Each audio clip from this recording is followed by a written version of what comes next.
ಇನ್ನು ಮುಡಾಕ್ಕೆ ಸಂಬಂಧಪಟ್ಟ ಹಾಗೆ ಸಿಎಂ ಮೇಲೆ ಆರೋಪ ಕೇಳಿಬಂದಿತ್ತು. ನಂತರ ಲೋಕಾಯುಕ್ತ ತನಿಖೆ ನಡೆಸಿ ಕ್ಲೀನ್ ಚಿಟ್ ಕೂಡ ಕೊಟ್ಟಿದೆ. ಆದ್ರೆ ಲೋಕಾಯುಕ್ತದ ವಿಚಾರಣೆಯ ಸಂದರ್ಭದಲ್ಲಿ ಸಿದ್ದರಾಮಯ್ಯನವರಿಗೆ ಏನೆಲ್ಲ ಪ್ರಶ್ನೆಗಳನ್ನ ಕೇಳಲಾಯಿತು, ಸಿದ್ದರಾಮಯ್ಯನವರ ಉತ್ತರ ಹೇಗಿತ್ತು, ಅದರ ಎಕ್ಸ್ಕ್ಲೂಸಿವ್ ಡೀಟೇಲ್ಸ್ ಪ್ರತಿ TV9ಗೆ ಲಭ್ಯವಾಗಿದೆ. ಬನ್ನಿ ರಿಪೋರ್ಟ್ ನೋಡೋಣ.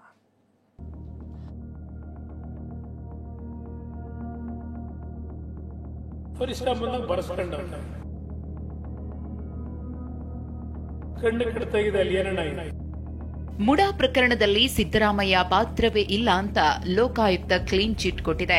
ಇನ್ನು ಲೋಕಾಯುಕ್ತ ಪೊಲೀಸರು ಸಿಎಂರನ್ನ ವಿಚಾರಣೆ ನಡೆಸಿರೋ ಎಕ್ಸ್ಕ್ಲೂಸಿವ್ ಮಾಹಿತಿ TV9ಗೆ ಸಿಕ್ಕಿದೆ. ನವೆಂಬರ್ 6ರಂದು ಮೈಸೂರು ಲೋಕಾಯುಕ್ತ ಕಚೇರಿಯಲ್ಲಿ ನಡೆದಿದ್ದ ವಿಚಾರಣೆಯಲ್ಲಿ ಒಟ್ಟು 30 ಪ್ರಶ್ನೆಗಳಿಗೆ ಸಿದ್ದರಾಮಯ್ಯ ಉತ್ತರ ಕೊಟ್ಟಿದ್ದಾರೆ. ಇದೀಗ ವಿಚಾರಣೆ ನಡೆಸಿರುವ ದಾಖಲೆ ಬಹಿರಂಗವಾಗಿದೆ.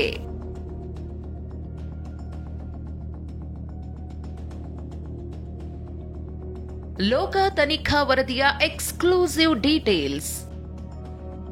ಲೋಕಾಯುಕ್ತ ವಿಚಾರಣೆಯಲ್ಲಿ ಸಿಎಂ ಒಂದೇ ಉತ್ತರ.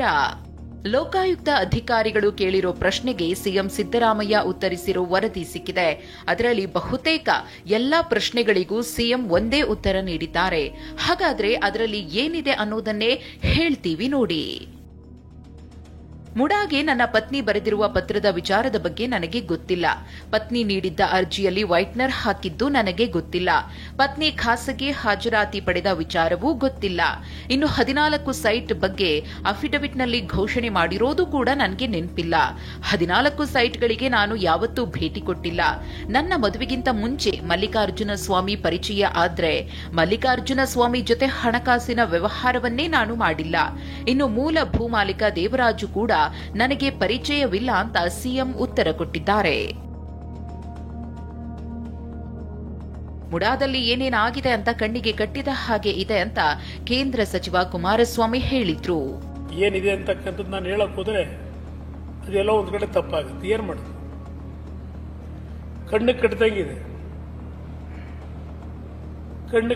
ಅಲ್ಲಿ ಏನೇನಾಗಿದೆ. ಮುಡಾ ಪ್ರಕರಣದಲ್ಲಿ ಸಿಎಂಗೆ ಲೋಕಾಯುಕ್ತ ಕ್ಲೀನ್ ಚಿಟ್ ಕೊಟ್ಟಿದೆ.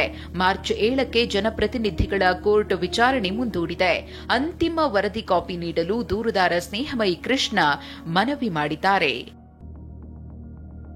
Bureau report TV9.